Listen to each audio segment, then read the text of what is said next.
Planet के पर लड़ाई के बाद इंसानों ने जर्ग लीडर ब्रेनवर्म को पकड़ लिया, जो इंटरस्टेलर लड़ाई में इंसानियत की पहली जीत थी। साइंटिस्ट्स ने अपनी रिसर्च जारी रखी, जर्ग के बारे में बहुत सारी जानकारी हासिल की, लेकिन कई सवाल भी उठाए। जर्ग धरती से कम एक गैलेक्सी दूर थे और उनके मौजूदा डेवलपमेंट लेवल को देखते हुए उनके पास उड़ने के लिए प्रोपल्शन इंजन में मास्टर करने की टेक्नोलॉजी नहीं थी। कुछ लोगों का तो ये भी मानना था कि धरती पर गिरा उल्कापिंड फेडरेशन की एक बनावटी तबाही थी, जो जर्ग पर हमला करने और अपनी कॉलोनियों को बढ़ाने का एक बहाना था। इस समय जॉनी रोकू माउंटेन बेस पर था, जर्ग को रोकने के लिए एक इलेक्ट्रिफाइड प्रोटेक्टिव नेटवर्क पर भरोसा कर रहा था। एक दिन इंटरस्टेलर मार्शल अचानक बेस का इंस्पेक्शन करने आया। अपने साथ कैप्टन लॉरा और जनरल बेकर को लाया। वे जॉनी के पुराने दोस्त थे और हालांकि वे एक ही समय में भर्ती हुए थे, जॉनी मोबाइल यूनिट में एक कर्नल के तौर पर अभी भी सिर्फ एक कर्नल था। अचानक पूरे बेस की बिजली चली गई और इलेक्ट्रिफाइड प्रोटेक्टिव नेटवर्क बेअसर हो गया। बड़ी संख्या में एनी जर्ग दरार से बेस में घुस आए। जॉनी ने अपनी टीम को तेजी से एक जोरदार जवाबी हमला करने के लिए लीड किया और उनकी अच्छी तरह से ट्रेंड स्किल्स ने तेजी से एक लहर को पीछे धकेल दिया। दूसरी ओर जर्ग पूरी तरह से अफरा तफरी में फंस गए थे। जर्ग सैनिकों की लगातार भीड़ उनके लिए संभालने के लिए बहुत ज्यादा थी।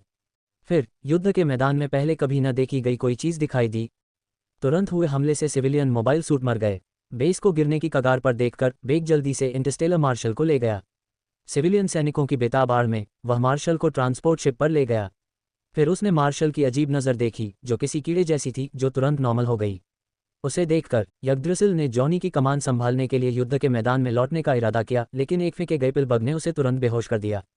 जॉनी की हालत भी कुछ खास अच्छी नहीं थी। पिलबग्स ने मजबूत सुरक्षा को भी तोड़ दिया था और ऊंची दीवारों के बाहर प्लाज्मा बिच्छू दिखाई दिए। इन कीड़ों में न सिर्फ बचाव की काबिलियत ज्यादा थी, बल्कि उनकी उठी हुई पूंछ प्लाज्मा पल्स भी भेज सकती थी, जिससे रोकुशान बेस को उसे छोड़ना पड़ा। कैप्टन के तौर पर लॉरा ने ड्राइव इंजन चालू किया और मार्शल के साथ धरती पर वापस भागने की तैयारी की, लेकिन रास्ते में उन पर अचानक हमला हुआ, जिससे स्टारशिप खराब स्पेस में चली गई, जिससे पूरा जहाज बुरी तरह डैमेज हो गया। एक अनजान ग्रह की ओर बढ़ते हुए वे क्रैश हो गए। मार्शल लॉरा को बचाने के लिए उन्हें एक छोटी टीम बनानी पड़ी और एस्केप पॉड्स में ग्रह की ओर भागना पड़ा। जब सब कुछ ठीक हो गया तो इंसानियत को बुरी तरह हार का सामना करना पड़ा। पूरा रोकू माउंटेन बेस जर्ग सेना ने घेर लिया था और इंटरस्टेलर मार्शल कहीं नहीं मिला। लोगों का हौसला बनाए रखने के लिए फेडरेशन की महिला वाइस मार्शल ने मार्शल की आवाज़ की नकल करने के लिए डिजिटल इमेजिंग टेक्नोलॉजी का इस्तेमाल किया, ताकि लोगों के बीच फेडरेशन की इमेज बेहतर हो सके।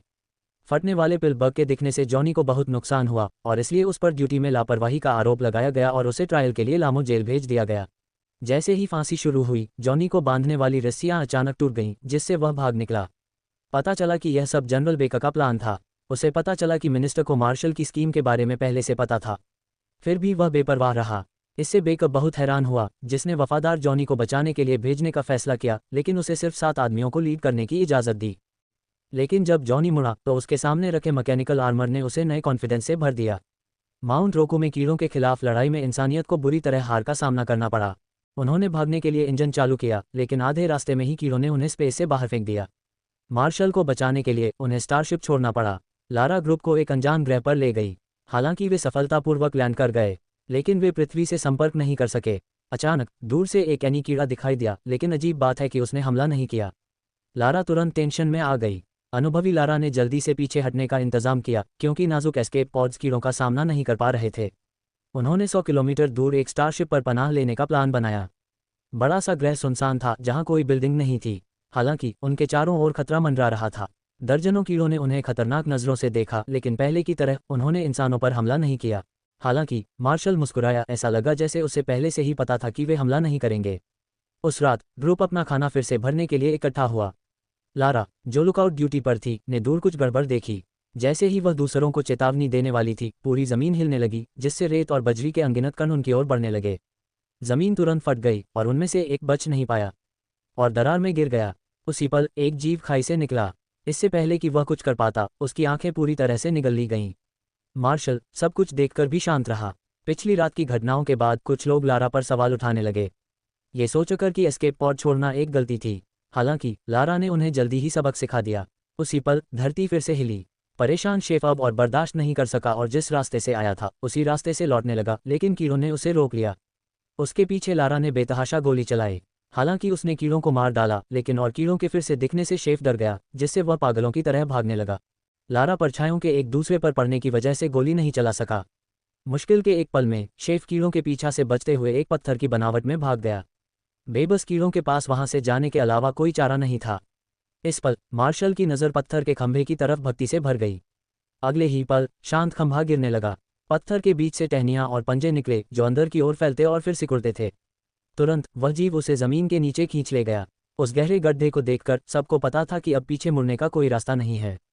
वे सिर्फ स्टार स्वॉर्ड की तरफ बढ़ सकते थे। इस बीच जनरल जॉनी को सेंचुरी बेस पर ले आया। यहाँ अंदर एक ऐसा राज छिपा था जिसके बारे में मार्शल को भी नहीं पता था। उसे मेज के साथ सेट दिए गए और एक रेस्क्यू मिशन का काम सौंपा गया। कॉन्फिडेंस से भरकर जॉनी ने 6 अनुभवी टीममेट्स चुने और स्लो स्टार स्वॉर्ड पर सवार होकर प्लैनेट 1 के लिए उड़ान भरी। प्लैनेट गोल्ड पर लड़ाई के बाद इंसानों ने जर्ग के ब्रेन वर्म को पकड़ लिया और उसे एनालिसिस के लिए धरती पर वापस ले आए। उन्हें पता चला कि ब्रेन वर्म को जानबूझकर इंसानों में घुसपैठ करने और उनकी टेक्नोलॉजी को बेहतर ढंग से समझने के लिए पकड़ा गया था। असल में इंटरस्टेलर मार्शल पहले से ही उसके कंट्रोल में था और माउंट रोको में भयानक हार भी उसी ने रची थी। जैसे ही ग्रुप ब्रेन वर्म को खत्म करने के बारे में बात कर रहा था, उस समझदार कीड़े को कुछ महसूस हुआ और उसने तुरंत एक तेज सोनिक वेव छोड़ी। कमजोर इच्छाशक्ति वाले लोग शॉकवेव से तुरंत मारे गए। जनरल ने बहुत ज्यादा दर्द सहते हुए एक मशीन गन उठाई और ब्रेन वर्म पर तब तक गोलियां चलाईं जब तक उसके सारे टेंटेकल्स टुकड़े टुकड़े नहीं हो गए। इस तरह मुसीबत थम गई। इस बीच कंट्रोल्ड मार्शल लीडर के ब्रेन की तलाश में प्लैनेट 1 पर ग्रुप को लीड कर रहा था। बाकी लोग, जिन्हें अभी भी हालात का पता नहीं था, सिर्फ मार्शल के पीछे जा सकते थे। रात होने तक उन्हें डैमेज स्टार स्वॉर्ड मिल गई। खुशकिस्मती से स्पेसशिप में अभी भी बची हुई पावर थी। लारा ने जल्दी से इक्विपमेंट पकड़ा और एक डिस्ट्रेस सिग्नल भेजा, लेकिन तभी कैप्सूल के बाहर की जमीन कांपने लगी। कई नुकीले पंजे भयानक दहाड़ के साथ धरती से निकले। साथ ही उसके पीछे अनगिनत लव मिस्ट कीड़े दिखाई दिए। इसी समय कैप्सूल के अंदर के सैनिक बचाव के लिए दौड़े और सूजी की अगली पीढ़ी को बचाया। हालांकि सैनिकों को भी पंजों ने छेद दिया था। बाकी सैनिकों को स्टार स्वॉर्ड में छिपना पड़ा, लेकिन मोटी स्टील की प्लेट अचानक बहुत नाजुक हो गई, तुरंत 2 हिस्सों में टूटकर धूल में मिल गई। कीड़ों के लीडर ने अपना असली रूप दिखाया। उसका बहुत बड़ा शरीर किलोमीटरों तक फैला हुआ था। इस समय मार्शल ने कीड़ों के राजा की तरह गहरी सांस ली, जिससे उसके चेहरे पर एक पवित्र भाव आया। कीड़ों के राजा का बड़े जोश के साथ स्वागत किया गया। इस समय मरा हुआ आदमी फिर से दिखाई दिया। कीड़ों के राजा ने मार्शल से बात करने के लिए उनके शरीर का इस्तेमाल किया और रिक्वेस्ट की कि मार्शल इंसानों को कीड़ों की रेस में शामिल होने के लिए ले जाए और वह इंसानों के सारे रिसोर्स दे। लारा, जो पास में थी, ये सुनकर बहुत गुस्सा हुई। अब जाकर उसे समझ आया कि इंसानों को इतनी बुरी हार क्यों मिली थी। उसे अपने विकास में रुकावट डालने से रोकने के लिए मार्शल ने लारा का सेंचुरी प्लान का रास्ता बताया और खुशी खुशी अपनी जान दे दी। अपने आखिरी पलों में भी वह कीड़ों के राजा की महानता की तारीफ कर रहा था। फिर कीड़ों के राजा ने मार्शल को पूरा निगल लिया और उसकी जानकारी को अपनी जानकारी में मिला लिया। नीचे वाले दोनों बेबस थे और बस मरने का इंतजार कर रहे थे। अचानक क्षितिज पर एक रोशनी दिखाई दी जो इंसेक्ट किंग पर बमबारी कर रही थी। जॉनी की मेक यूनिट आई और लड़ाई के मैदान की ओर जाने से पहले इलाके को स्कैन किया। उसी समय एनी इंसेक्ट्स के झुंड उन पर टूट पड़े। उनके भारी कवच ने इंसेक्टॉइड हमलों को नजरअंदाज कर दिया। जब मेक पूरी तरह से घिर गए तो जॉनी ने जवाबी हमले का आदेश दिया और बचे हुए इंसेक्ट्स पर जोरदार हमला किया। उनके मजबूत बचाव अब आसानी से टूट गए थे। फिर उसने फ्लेम थ्रोवर चालू किया, जिससे सभी इंसेक्ट्स जलकर राख हो गए। आखिर में वह लारा और दूसरे आदमी के साथ उड़ गया रॉस एस्ट्रल प्लेन पर वापस। वे जीत के नशे में अंधे नहीं थे। जांच से पता चला कि इंसेक्ट किंग खत्म नहीं हुआ था, उसका शरीर अभी भी ग्रह के 1/3 हिस्से पर था। इंसेक्ट किंग को एक ही झटके में खत्म करने के लिए महिला वाइस कमांडर ने प्लैनेट 1 को नष्ट करने का फैसला किया। फिर उसने इंटरस्टेलर न्यूक्लियर मिसाइल चालू की।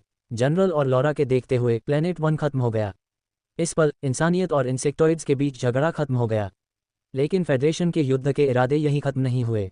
जॉनी को मेक स्क्वाड्रन का कैप्टन बना दिया गया और फेडरेशन ने लोगों को शामिल होने के लिए बढ़ावा देना जारी रखा ताकि वे सितारों पर जीत की तैयारी कर सकें।